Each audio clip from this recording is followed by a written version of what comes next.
When we're talking about quality, the first thing that comes to mind is, what is quality?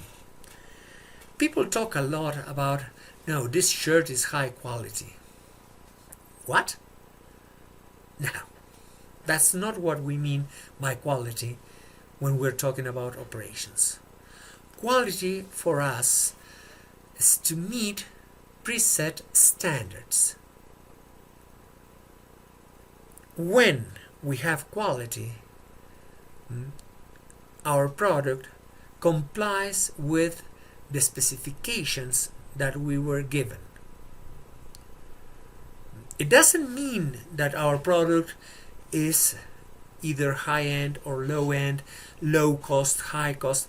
That's another matter. We're talking about complying with specifications. And why so much emphasis on the issue of quality?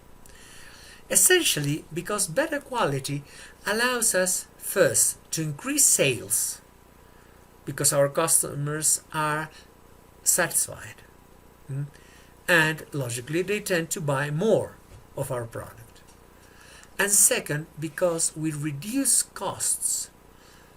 When we have higher quality, we have less losses, we have lower warranty costs, and we get a higher productivity. And all this means greater profits. I have seen a supplier discussing with a buyer from Subaru Isuzu for a plant in Lafayette, Indiana, and they were discussing. And the buyer was saying to the supplier, the buyer was a Japanese guy who really knew his quality work and all the concepts regarding quality, and the supplier was a usual American supplier. I'm talking about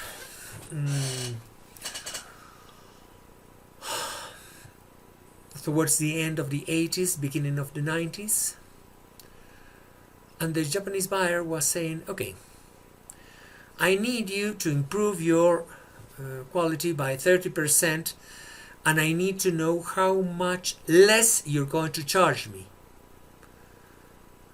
And the American guy said, what? Are you crazy?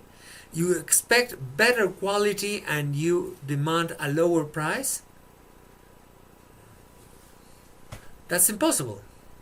And the Japanese guy, with a lot of patience, was saying, I think that you don't understand.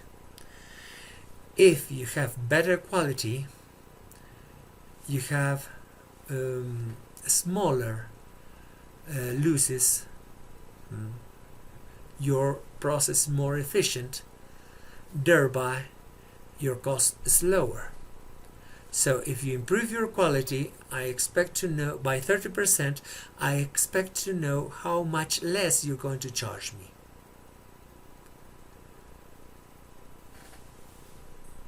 That's one way, because there was a complete philosophical clash there that we must understand. But we must also understand something. People tend to express themselves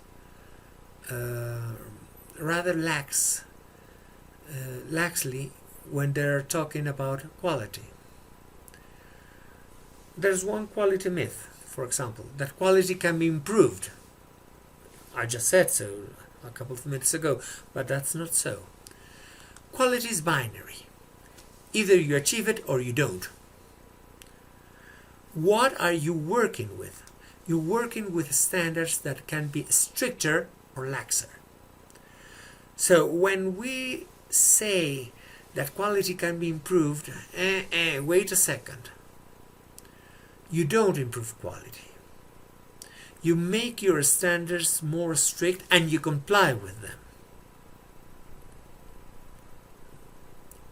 But try talking to somebody and say, oh yes, we have made our standards more stricter. they won't understand. But if you say, yes, we have improved our quality, of course, yes. Everybody thinks that that's true. No.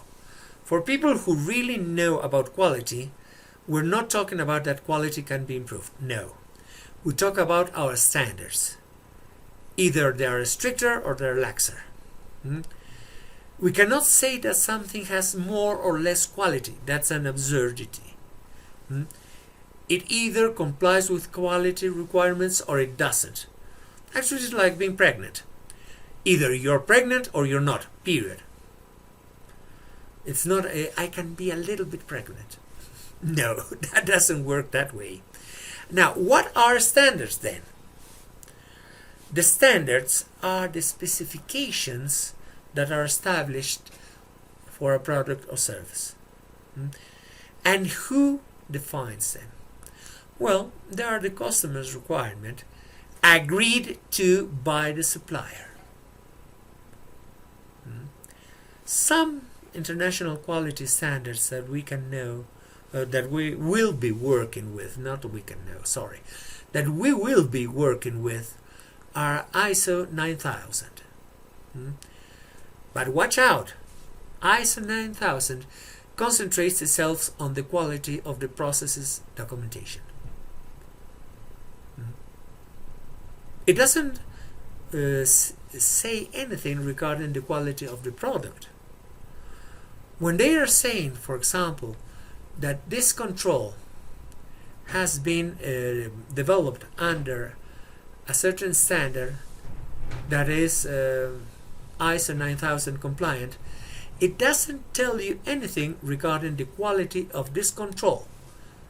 It tells you a lot about the quality of the documentation of the processes that manufactures this control. Okay, ISO 14000 that checks out that manages environmental issues that an organization faces and how they are faced. OSA, for example, Occupational Safety and Health Administration, which are the industrial safety standards for workers. That is established by a US agency but are widely used throughout the world. Now, so far we have talked about quality, what is quality, standards, specifications. Now, let me introduce another term for you. Our lesson will continue in the next video.